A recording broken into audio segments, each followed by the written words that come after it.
kita dipulihkan.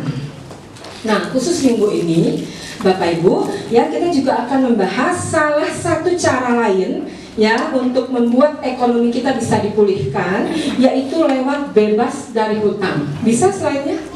Ya, lewat bebas dari hutang. Ya, memang bebas dari hutang ini adalah salah satu syarat, ya salah satu cara untuk kita bisa memulihkan ekonomi kita yang sedang terpuruk, yang sedang tidak bersahabat dengan kita. Ya Bapak Ibu, saya akui kalau bicara hutang, ya bicara bebas dari hutang susah. Ya, seringkali hutang ini memang merupakan kebutuhan yang tidak dapat dielakkan. Contohnya nih, mau punya rumah, ya hari gini kalau nggak berutang di bank susah punya rumah sendiri, betul ya Bu ya Pak? Kita harus kredit dari bank.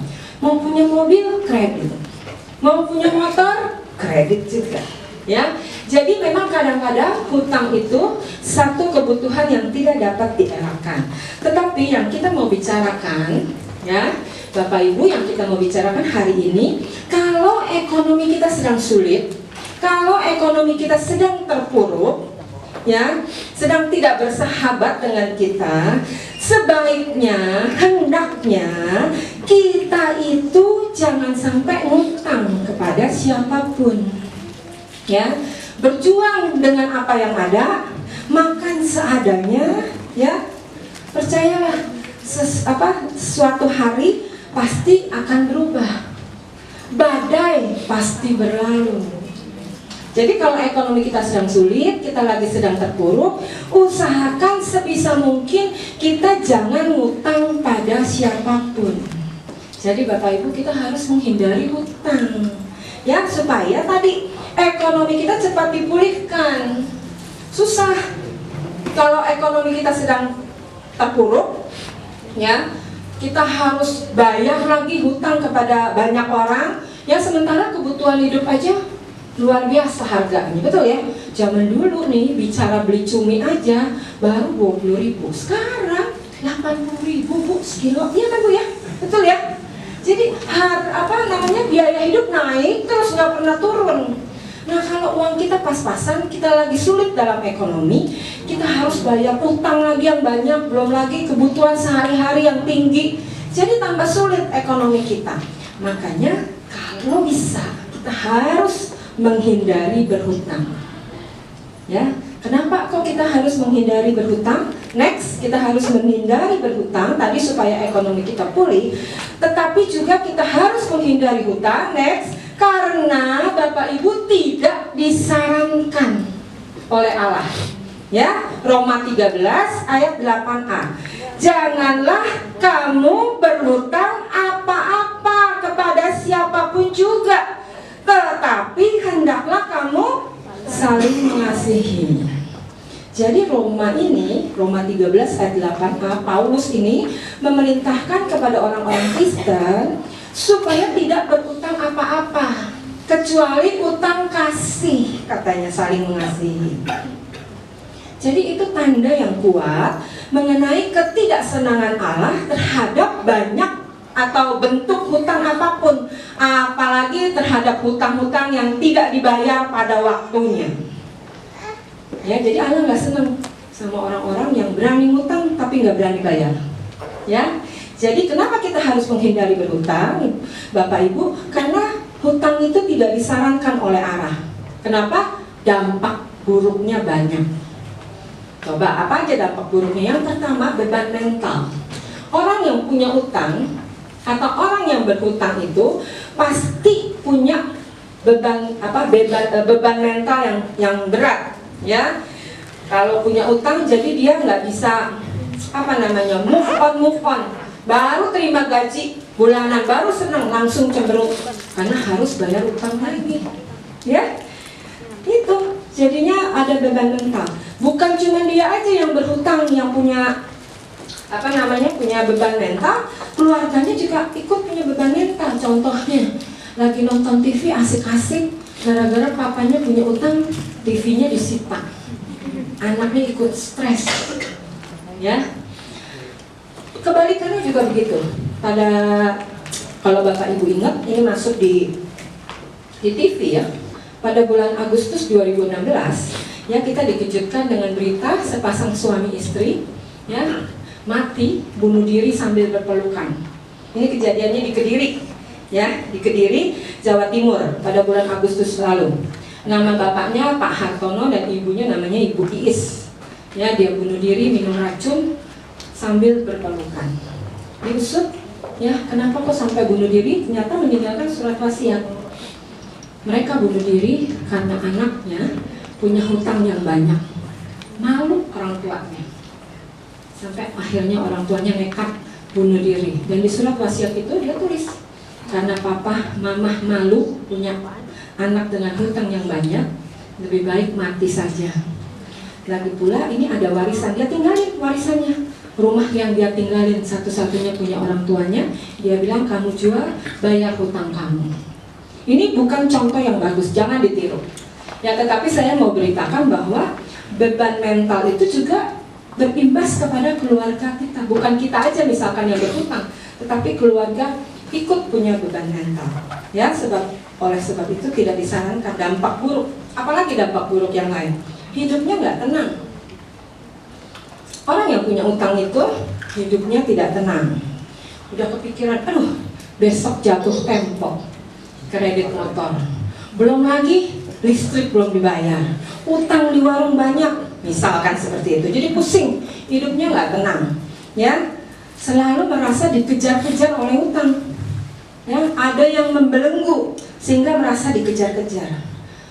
Bukan cuma merasa, betul-betul kadang-kadang ada debt collector yang uber-uber di rumah ditungguin debt collector, ya, tutup pintu grendel, disamperin juga ke sekolah anak supaya ketemu. Bapak Ibu bukan cuma ke sekolah, ke gereja disamperin. Itu debt collector. Pernah di gereja kita di Petamburan, sekali waktu diintip-intip, ngapain bapak-bapak hitam serem tinggi besar ya? Rupanya lagi ngintip-ngintip. Ada jemaat yang diuber-uber debt collector.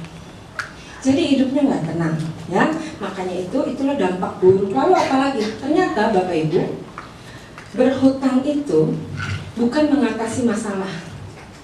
Ya, malah menyembunyikan masalah, malah menghasilkan masalah-masalah baru. Dengan berhutang, jadi kesulitannya cuma pindah waktunya aja. Nggak cuma hari ini mungkin kita rasa bebas, ya kita rasa plong, tetapi di lain waktu kita akan mengalami kesulitan yang sama untuk bayar utang-utang lagi. Ya, jadi itulah dampak-dampak buruk yang dihadapi oleh orang-orang yang punya hutang. Makanya firman Tuhan bilang ini, janganlah kamu berhutang apa-apa kepada siapapun juga, tapi hendaklah kamu saling mengasihi. Jadi nggak disarankan. Ya, mengapa kita harus menghindari hutang? Karena berhutang itu tidak disarankan oleh Allah. Punya dampak yang buruk, tadi dikatakan jadi beban mental, hidupnya nggak tenang. Sebenarnya utang itu juga bukan menyelesaikan masalah, cuma memindahkan atau mengalihkan ya ke lain waktu masalahnya. Jadi itu yang pertama, ya kita harus menghindari berhutang karena tidak disarankan oleh Allah. Yang kedua, kenapa kita harus menghindari hutang, Bapak Ibu?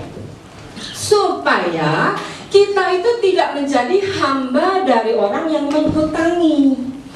Ya, Amsal 22 ayat 7 bilang, orang kaya itu menguasai orang miskin. Yang berhutang menjadi budak dari orang yang menghutangi. Ya, Bapak Ibu, ketika kita berhutang, kita menjadi hamba orang yang menghutangi kita. Padahal kan Tuhan inginkan kita itu hanya menjadi hamba Tuhan. Ya, ketika kita pinjam uang, kita menjadi hamba bank. Misalnya kalau kita pinjam uangnya di bank, kita menjadi hamba bank. Menjadi hamba anggota keluarga yang lain, menjadi hamba teman, ya, menjadi hamba siapapun yang kita itu meminjam uang kepada mereka. Karena apa? Mereka kasih syarat. Misalkan kalau di bank, pinjam uang segini sebelum tanggal 2, misalkan seperti itu, harus sudah bayar sejumlah sekian. Ya, jadi kita artinya tuh menjadi hamba orang yang menghutangi. Padahal seharusnya kita ini hanya menjadi hamba Tuhan. Ya, jadi itu alasannya Bapak Ibu. Alasan yang kedua, Kenapa kita harus menghindari berhutang?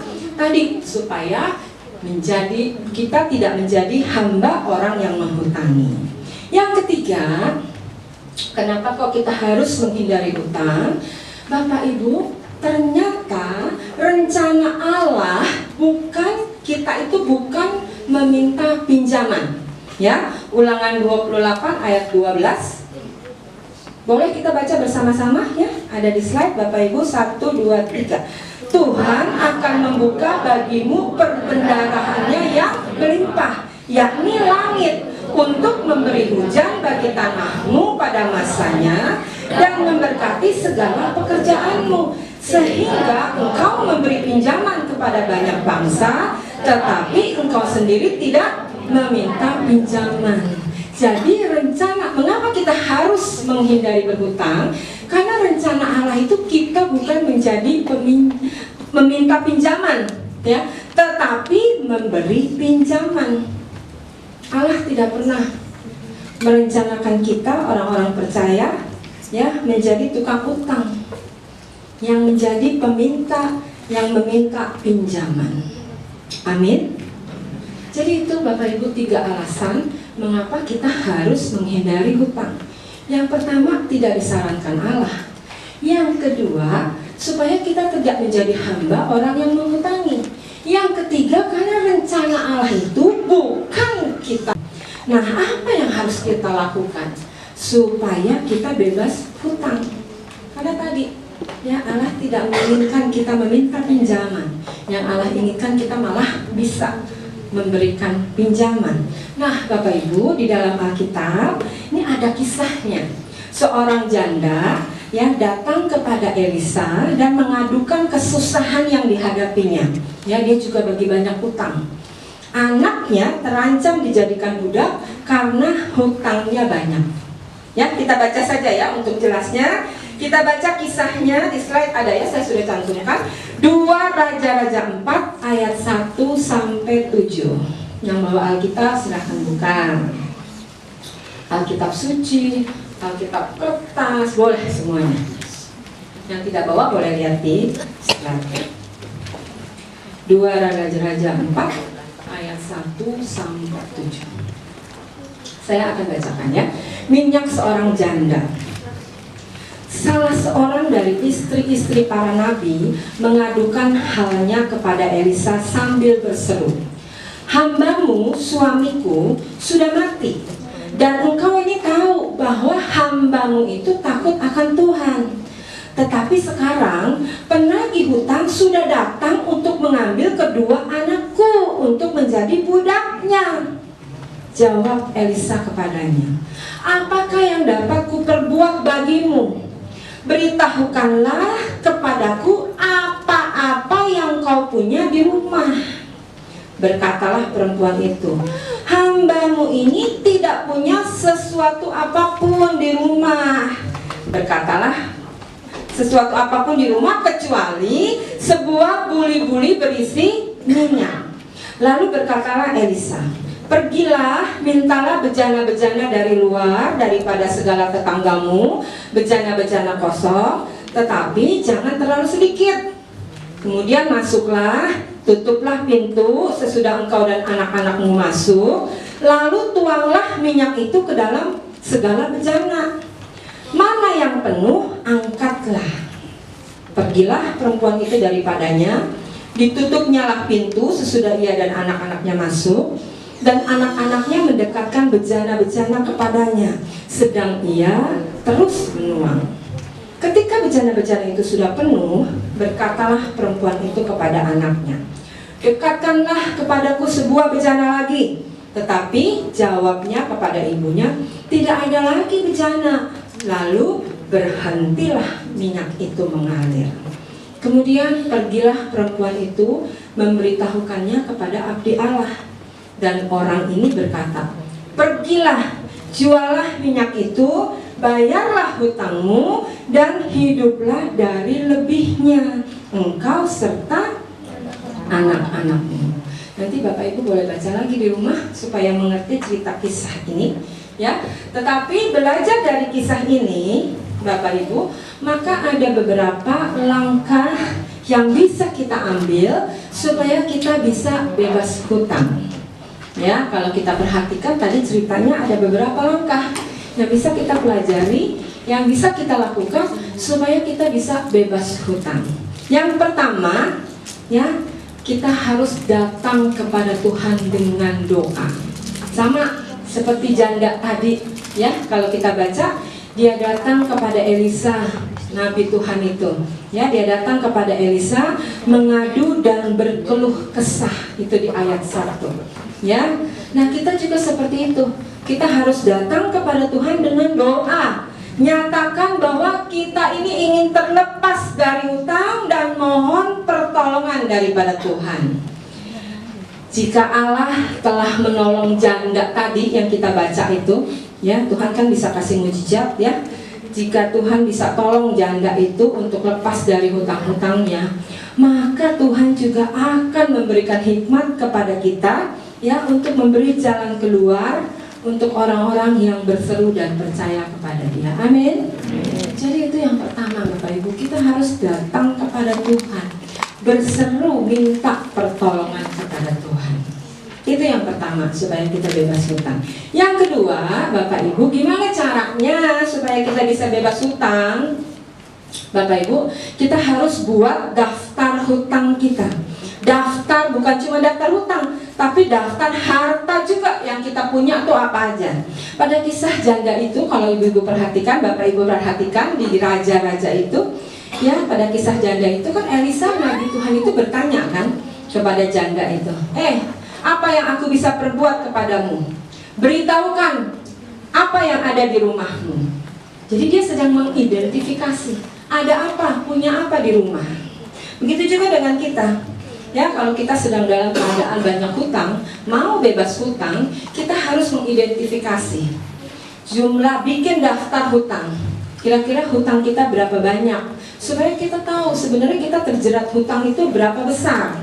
Bukan cuma hutangnya aja yang dibuat daftar, tetapi hartanya juga harus dibikin daftar. Punya harta apa yang bisa kita jual untuk bayar hutang.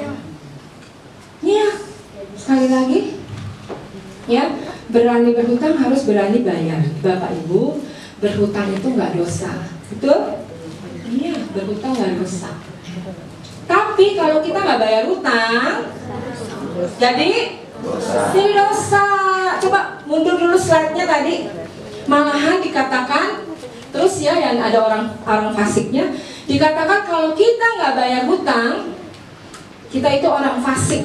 Ya, Mazmur 37 ayat 21 bilang gini, orang fasik itu meminjam dan tidak membayar kembali, tetapi orang benar adalah pengasih dan pemurah. Jadi kalau kita nggak bayar hutang, kita itu sama, kata firman Tuhan, seperti orang fasik. Bisanya minjem doang, nggak bisa ngembaliin.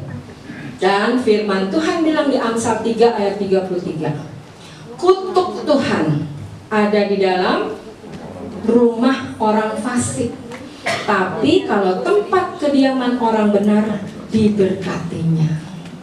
Jadi sekali lagi, Bapak Ibu, kita itu kalau berhutang nggak dosa, tapi kalau kita nggak bayar hutang, kita jadi berdosa. Ya, kita balik lagi tadi, kalau kita mau bebas hutang, jadi kita bikin dulu daftar hutangnya. Habis bikin daftar hutang, kita juga bikin daftar hartanya. Kira-kira kita punya harta apa yang kita bisa jual kita untuk bayar hutang. Ya, jadi diidentifikasi, dihitung, diinventaris. Ya, benda-benda berharga apa yang bisa dijual untuk mengurangi hutang-hutang tersebut.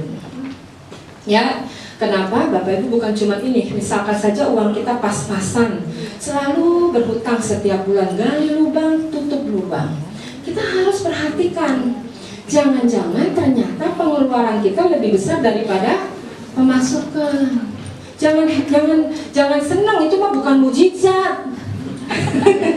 Bukan mujizat, ya, pengeluaran lebih besar dari penghasilan. Kadang-kadang kan untuk membela diri, saya terima mujizat Tuhan, penghasilan saya segini, tapi pengeluaran saya bisa 3 kali lipat. Ternyata hutangnya banyak. Ya, jadi kita harus mengidentifikasi. Kalau memang misalkan gara-gara sekolah di sekolah swasta misalnya, ya kalau uang kita pas-pasan, anak kita di sekolah swasta yang akhirnya makan sampai 75% dari penghasilan kita untuk biaya sekolah, kenapa kita nggak pindahkan ke negeri misalnya? Ya, sudah gratis sekarang sekolah negeri. Kalau memang kita lagi nggak ada uang, kalau terpaksa, kenapa tidak? Kalau memang itu jalan yang hari ini kita bisa jalani, ya. Jadi kita tidak gali lubang, tutup lubang. Jadi cara yang kedua tadi, kalau mau bebas hutang, kita buat daftar hutang dan harta yang kita miliki. Ya, yang ketiga, kita harus pelajari pola pengeluaran kita selama ini. Ya, periksa gaya hidup kita dari catatan keuangan kita. Hitung ulang berapa pendapatan kita, tadi saya sudah singgung juga. Ya, berapa pendapatan kita yang bisa kita belanjakan. Nah, Bapak Ibu perhatikan, ada pengeluaran wajib, ada pengeluaran tidak wajib. Misalnya apa? Kalau pengeluaran wajib tuh, kalau yang nyicil rumah, bayar cicil rumah, bayar listrik, bayar telepon, bayar anak sekolah, itu pengeluaran-pengeluaran yang wajib. Tapi ada juga pengeluaran-pengeluaran yang tidak wajib. Makanya kita harus pelajari pola pengeluaran kita. Yang tidak wajib itu contohnya apa? Beli baju baru, ya, langganan majalah, fitness di fitness center, itu kan nggak wajib. Kalau lagi nggak punya duit, ya udah lari-lari aja keliling rumah, nggak usah ikut fitness center. Iya kan? Betul ya Bapak Ibu? Iya. Jadi kita perhatikan pengeluaran-pengeluaran yang tidak wajib itu yang kita potong. Karena begini Bapak Ibu, di dalam pengelolaan keuangan tadi, kalau pengeluaran kita lebih besar daripada penghasilan, Bapak Ibu pergi ke ahli ekonomi di Jakarta, luar negeri, ya, luar Pulau Jawa, jawabannya sama. Ya, kalau penghasilan kita, kalau pengeluaran kita lebih besar dari penghasilan, caranya cuma dua Bapak Ibu. Ya, pengeluaran kita lebih besar dari penghasilan, ya tadi saya cerita dikira mujizat. Ya, kalau pengeluaran kita lebih besar daripada penghasilan, caranya cuma dua. Yang pertama, tambah penghasilan. Betul ya, supaya balance. Yang kedua, potong pengeluaran. Nggak ada cara lain, cuma dua itu, tambah penghasilannya atau potong pengeluarannya. Jadi kita harus pelajari pola pengeluaran kita selama ini. Nah, kita harus tahu mana yang wajib, mana yang tidak wajib. Rekreasi, ajak anak ke time zone misalnya, itu kan tidak wajib. Kalau kita lagi nggak ada uang, biasanya 10 kali, ya dalam waktu sebulan, ya ini 2 kali aja misalnya. Itu yang kita harus analisa. Untuk pengeluaran-pengeluaran yang tidak wajib, ini yang kita potong. Ya, jadi kita harus tahu. Jadi pelajari pola pengeluaran selama ini. Ya. Yang kedua, bikin daftar hutang dan juga daftar harta untuk membayar hutang. Yang ketiga, pelajari pengeluaran selama ini. Yang keempat, Bapak Ibu, buatlah rencana pelunasan yang sistematis untuk semua hutang kita. Ya, kalau Bapak Ibu perhatikan di dalam cerita kita di 2 raja-raja tadi, di situ Elisa itu menceritakan, mengajarkan dengan sistematis. Ya, dia bilang minta bejana-bejana ya kepada tetangga-tetanggamu, tapi jangan sedikit, jadi minta yang banyak. Habis itu masuk ke dalam rumah, tutup pintu, tuanglah. Padahal kan yang dia punya itu cuma 1 buli-buli. Waktu ditanya kamu punya apa, dia bilang saya cuma punya minyak 1 buli-buli. 1 buli-buli itu Bapak Ibu seperti botol minyak wangi, kecil aja, guci kecil. Padahal tadi Nabi Elisa bilang mintalah bejana. Bejana itu besar, tempat buat air. Kalau di Israel tuh cuci kaki, jadi kayak besar kayak bak gitu lah, ya, guci-guci besar. Dia bilang mintalah kepada tetanggamu bejana, tapi jangan sedikit, jadi minta yang banyak. Masuk, tutup pintu, tuanglah minyak yang ada di buli-buli itu ke dalam bejana. Jadi secara sistematis Nabi Elisa itu mengajar kepada janda itu. Nah, Bapak Ibu, kita juga harus melunasi hutang-hutang kita dengan cara yang sistematis. Caranya gimana? Lunasi dulu hutang-hutang yang sedikit. Tadi karena kita udah data hutang kita mana aja, kita lunasi dulu yang sedikit.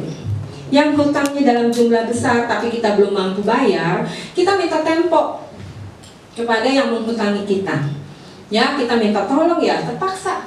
Kita harus datang, minta waktu, ya, bicarakan dengan baik-baik, jujur, terbuka kepada yang kasih hutang sama kita. Ya, yakinkan bahwa kita mau bayar. Cuman saya ini bertahap melunasi dulu yang lain. Ya, minta kelonggaran waktu, jangan lupa sebelumnya berdoa dulu kepada Tuhan supaya orang yang memberi hutang hatinya dilembutkan, mau kasih kita tempo lagi untuk bayar hutang. Jadi bikin rencana-rencana pelunasan hutang kita secara sistematis.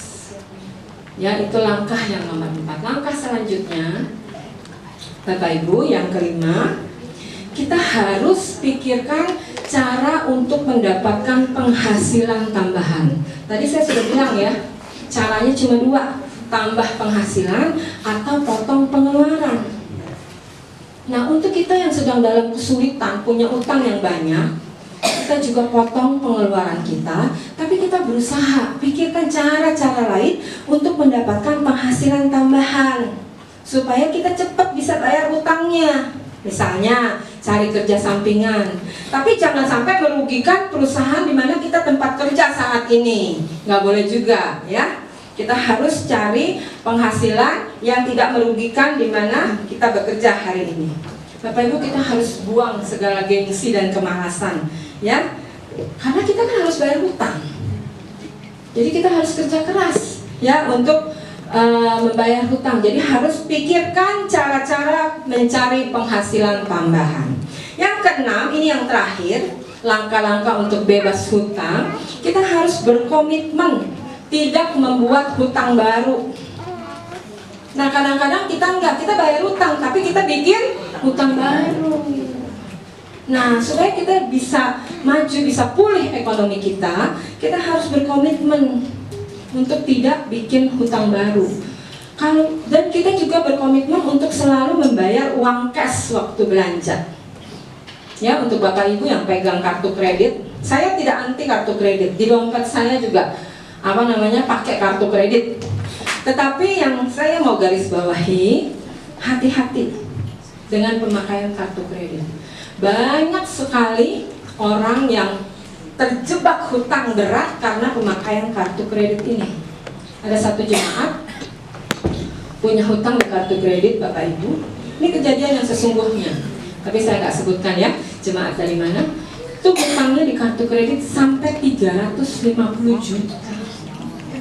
Dan Bapak Ibu tahu, orang tuanya harus jual rumah untuk bayar kartu kredit anaknya. Jadi hati-hati dengan pemakaian kartu kredit. Kita boleh pakai kartu kredit, tapi kita harus tahu fungsinya. Fungsi kartu kredit itu pengganti uang cash yang tidak kita bawa. Contohnya, kita ke rumah sakit, kita nggak bawa uang cash banyak, ternyata biayanya banyak, kita boleh pakai kartu kredit. Misalkan 1 juta, kita harus bayar 1 juta juga. Yang jadi masalah, kita suka dirayu-rayu kan ya Bapak Ibu, nggak usah, bayarnya minimum payment aja. Misalkan utangnya 1 juta, bayarnya 100.000 aja, nanti bayar lagi selanjutnya. Bapak Ibu tahu itu bunga berbunga. Bulan ini bunga, besok lagi sisanya itu plus bunga, kita bayar berbunga lagi. Makanya kita punya hutang sedikit mesti bayar jadi banyak. Ya, jadi hati-hati dengan pemakaian kartu kredit. Saya sudah cerita, saya lupa. Beberapa tahun lalu ada satu orang wanita bekerja di Sudirman, loncat dari lantai 13, ya sudah pasti innalillahi, mati ya. Lalu di kantongnya ada tertulis surat. Dia bilang, "Mama, Papa, maafkan saya lakukan ini karena saya sudah putus asa. Saya punya hutang 10 kartu kredit dan semuanya over limit. Kan saya bayar, padahal dia kerja loh, belum nikah, kerja, punya penghasilan. Tapi karena begitu banyak hutangnya di kartu kredit, akhirnya membuat dia putus asa, bingung. Dia bunuh diri. untuk mengakhiri hidupnya. Saya bukan nakut-nakutin Bapak Ibu, jadi hati-hati, kita harus berkomitmen. Kalau kita mau bebas dari hutang, ya waktu kita lagi bayar hutang, kita juga berkomitmen untuk tidak membuat hutang baru. Ya, hati-hati gunakan kredit card. Pokoknya kalau bisa pakai uang cash aja ketika kita belanja. Jadi itu Bapak Ibu langkah-langkahnya supaya kita bisa bebas hutang. Yang pertama, datang berdoa kepada Tuhan. Yang kedua, buat daftar hutang dan daftar harta yang kita miliki. Yang ketiga, pelajari pola pengeluaran kita selama ini. Untuk pengeluaran yang tidak wajib, ya boleh kita pinggir-pinggirin supaya kita bisa bayar utang. Lalu buat rencana pelunasan yang sistematis untuk setiap hutang kita. Pikirkan cara lain untuk mendapatkan tambahan penghasilan. Ya, berkomitmen untuk tidak membuat hutang baru. Jadi kalau Bapak Ibu ingin bebas hutang, lakukan langkah-langkah ini dengan disiplin, dengan penyerahan diri kepada Tuhan. Bapak Ibu percayalah, kalau kita lakukan dengan tekun, maka kita akan terbebas dari hutang. Ya, maka kita terbebas dari hutang yang menjerat kita. Ekonomi kita akan dipulihkan dan sudah pasti kita bisa merdeka dalam keuangan. Kita nggak akan bisa merdeka dalam keuangan kalau kita punya utang yang banyak. Dan satu hal, Bapak Ibu yang harus kita ingat, bahwa Allah itu tidak pernah merencanakan kita meminta pinjaman atau jadi tukang berutang. Yang Allah rencanakan buat kita itu memberi pinjaman kepada banyak bangsa. Ya, kita lihat ayatnya di Ulangan 28 next.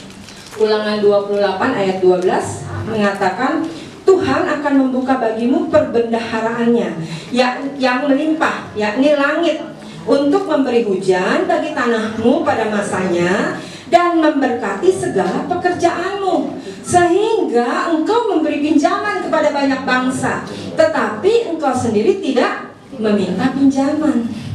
Jadi apa dong rahasianya Tuhan supaya saya itu bisa menjadi pemberi pinjaman? Jangan saya bukan jadi tukang utang.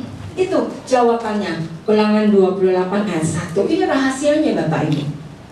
Dikatakan, jika engkau baik-baik mendengarkan suara Tuhan Allahmu dan melakukan dengan setia segala perintahnya yang kusampaikan kepadamu pada hari ini, maka Tuhan Allahmu akan mengangkat engkau di atas segala bangsa di bumi. Maka Tuhan akan memberi hujan bagi tanahmu pada masanya. Maka Tuhan akan memberkati segala pekerjaanmu, sehingga engkau memberi pinjaman kepada banyak bangsa. Jadi ini dia Bapak Ibu, ya, rencana Allah kita menjadi pemberi pinjaman. Rahasianya apa? Ini Ulangan 28 ayat 1. Kalau kita perhatikan, ada dua rahasia bagaimana kita menjadi seorang peminjam. Yang pertama dikatakan, jika engkau baik-baik mendengarkan suara Tuhan Allahmu. Jadi dikatakan baik-baik mendengarkan suara Tuhan. Sama seperti kisah janda tadi Bapak Ibu, ya, yang punya banyak hutang itu. Dia itu mendengarkan apa yang dikatakan Elisa. Sekalipun Bapak Ibu sebenarnya agak-agak nggak masuk akal, betul nggak? Iya. Elisa bilang, mintalah bejana-bejana kosong ke tetanggamu sebanyak mungkin, karena kan dibilang jangan sedikit, ya. Lalu tuang minyak, padahal minyaknya kan cuma sebotol satu buli-buli. Kan agak nggak masuk akal, betul ya? Tetapi lihat, janda itu baik-baik mendengarkan suara Elisa. Firman Tuhan bilang, kalau kita mau menjadi peminjam, bukan meminta pinjaman, kita harus baik-baik mendengarkan suara Tuhan Allah. Amin. Iya, itu rahasia yang pertama. Rahasia yang kedua, selain baik-baik mendengarkan suara Tuhan Allahmu, tadi dikatakan, dan melakukan dengan setia segala perintahnya yang kusampaikan kepadamu. Jadi yang kedua, setia melakukan segala perintahnya. Bukan cuma mendengarkan suara Elisa, ya, mendengarkan suara Elisa dengan tidak berbantah-bantahan. Tetapi kalau kita perhatikan, janda yang di raja-raja itu melakukannya dengan taat. Ya, segala yang diperintahkan oleh Elisa, waktu dia melakukan dengan taat. Tadi kan saya sudah bilang ya, rodo-rodo kalau bahasa Jawa juga. Rodo-rodo nggak masuk akal. Punya minyak cuma 1 buli-buli, tapi harus dituang terus ke seluruh bejana. Bejananya dibilang banyak, nggak sedikit. Tapi ibu-ibu, bapak-ibu ya, waktu dia melakukan perintahnya dengan taat, menuangkan minyak yang cuma sebuli-buli itu ke dalam bejana, mujizat itu terjadi. Amin. Iya.